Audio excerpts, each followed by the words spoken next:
जिंदाबाद खान जिंदाबाद खान जिंदाबाद कौन बचाएगा पाकिस्तान कौन बचाएगा पाकिस्तान कौन बचाएगा पाकिस्तान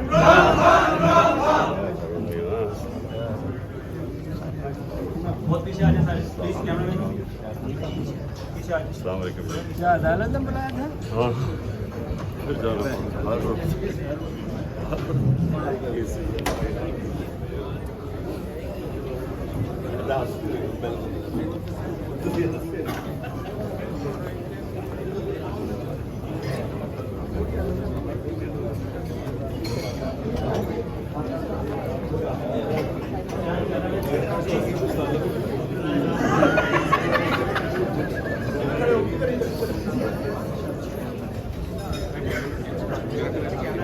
इधर बेटा इधर।